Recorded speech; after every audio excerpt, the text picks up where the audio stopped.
Welcome back. Before the break, we were speaking to the Federal Information Minister, Mr. Munizae Jahangir, in his home constituency, Lala Musa.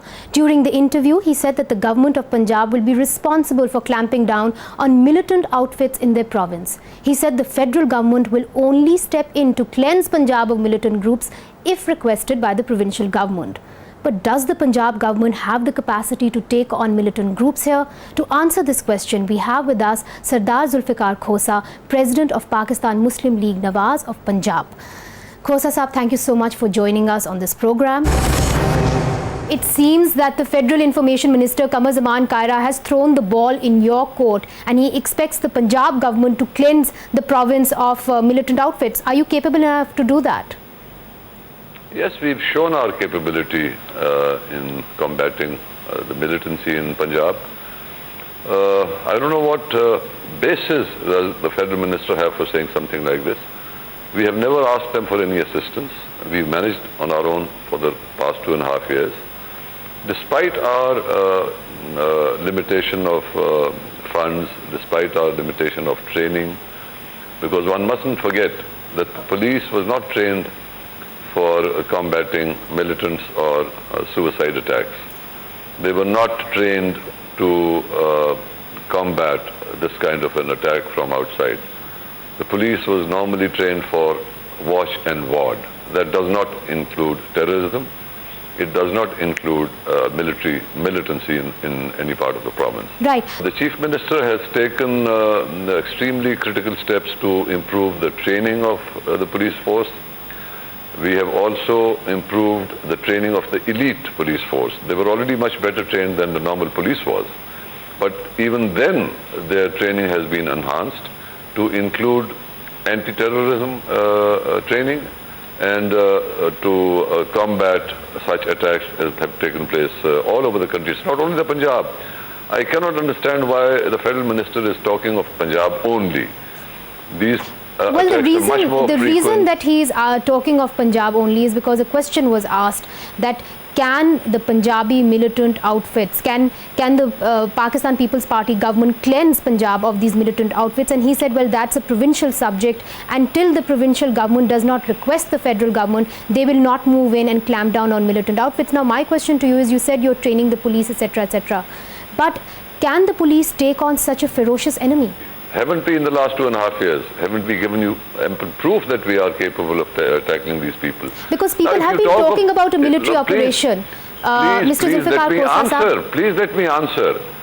There have been similar attacks in Islamabad. One of the 5-star hotels was blown up over there. Some retired army officers coming out of the army offices, etc., were attacked and killed.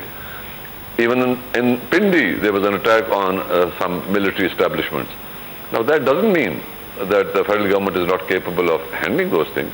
They took extra measures and they were able to avoid. The reason I'm asking, if you would allow me, sir, please. The reason that I'm asking you this question is because at the moment there is a military operation going on in North Waziristan in Fata. Now, there have been reports that there are sleeper cells in south of Punjab. Is your government going to do something about those sleeper cells? Listen, please listen to my answer. At least give me a chance to talk back to you. Right. Go ahead. The conditions in the frontier province or that part of Pakhtunkhwa where the army action is taking place, there was no writ of the federal government or the provincial governments. There was their own law. The Taliban or whatever they call themselves had taken over their offices. They had burnt the flag of Pakistan. They had knocked down colleges and schools, etc., etc. There was no law in that area which was part of Pakistan.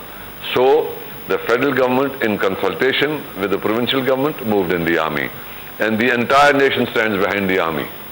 It is not only the people of the Pakhtunkhwa province, but the entire nation supports the army action against those militants. Now, no such thing has ever happened in Punjab.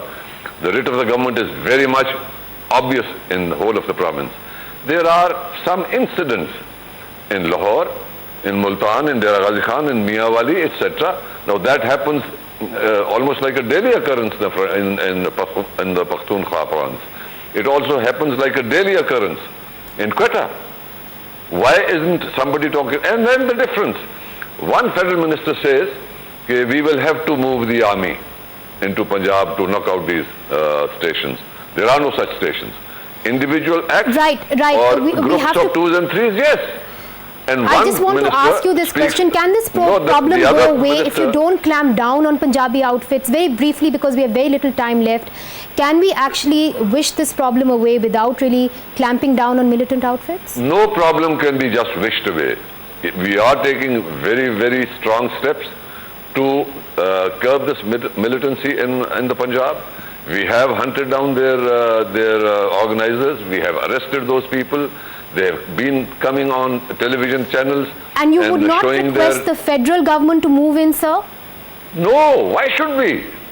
There is no such situation in the Punjab. Why should we ask the federal government? Thank you so much for joining us today. So that was Mr. Zulfikar Khosa saying that the Punjab government has no intention of asking the federal government or requesting the federal government to clamp down on militant outfits. He says that the Punjab police is quite capable of doing this. We will have to see whether the Punjab police is up for this rather daunting task or not. Now, moving on, during the interview, the Information Minister, Mr. Qamar Kaira, who also held the portfolio of Kashmir and Northern Affairs, claimed that Islamabad does not try and influence the political affairs of Azad Jammu Kashmir.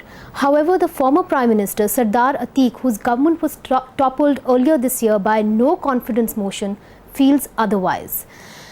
Sardar Atiq Saab, you have many times accused Qamar Kaira Saab of interfering in the political affairs of Azad Jammu Kashmir. I think as far as this incident is concerned, this is a long, old past story, and I would not like to repeat anything. Secondly, I don't want to attribute any wild kind of allegations with anybody. As far as the federal government is concerned, we are always expecting in Azad Kashmir, and it is expected generally that federal government should assist AJK government in different matters. In my case, the impression given around was that there was some extra interference and some people taking extra interest in the change of the government. Was that true? Was that the correct impression? Wrong or right, but this was the impression given outside, and sometimes the perceptions are very, very stronger than the realities. But as far as this case is concerned, it's a very old case now. Since then No, but we're talking of a larger issue, Sardar Atiq Saab, because your father and yourself, Sardar Qayyum, have always said that in Azad Jammu Kashmir, you're not allowed to do your politics freely. That's something that you've accused other parties of also doing. No, it is never. We have never been stopped by anybody, and we don't allow anybody to stop us in doing our own politics. The recent government, after my government was toppled down, the government we changed, and I had 7 parties alliance against me, as impression tells us that, including the. So Islamabad does not interfere at all in the political affairs of Azad Jammu Kashmir. Is that what you're saying? No, Islamabad has a Ministry of Kashmir Affairs and Kashmir Council, which is the production of AJK Constitution. So that way, the Ministry of Kashmir Affairs and Kashmir Council, they have a role to play in AJK, and they are supposed to be playing a role in AJK, even under the international arrangement. But do they back another party and not back another party? Do they do that kind of politicking to make sure that there is a sympathetic government in Azad Jammu Kashmir? Because you've alleged, I mean, earlier on you've made accusations against Mr. Kaira. In case of People's Party, they have their own party since late 70s. They have formed their own party, and citing their own party and taking interest in their own party affairs is not something unusual. I mean, they have been taking, and sometimes some extra interest is amounts to be taken as doubtful activities. But in my case, as I said, that it was a process, and we took it very lightly, gracefully. I had a very honourable exit from the government, very respectfully, and then the coming government, I was the first one to embrace and welcome the new Prime Minister Sardar Yaqub Khan. But within a period of less than 10 months, I was able to reverse the order and to bring back my own position. The gentleman who has moved no trust motion against me, I nominated him as the Prime Minister, and we succeeded in, Right. yeah. Thank you so much for joining us. That was Sardar Atiq Saab saying that all's well that ends well, and he has forgotten about all the accusations that he made against Kaira Saab, saying that Kaira Saab tried to meet a forward bloc in order to topple his government. Well, that's it from now, from Face Off, and we hope you enjoyed the show. We will look forward to seeing you again on Friday next week at 8 p.m. Goodbye, and thank you for watching.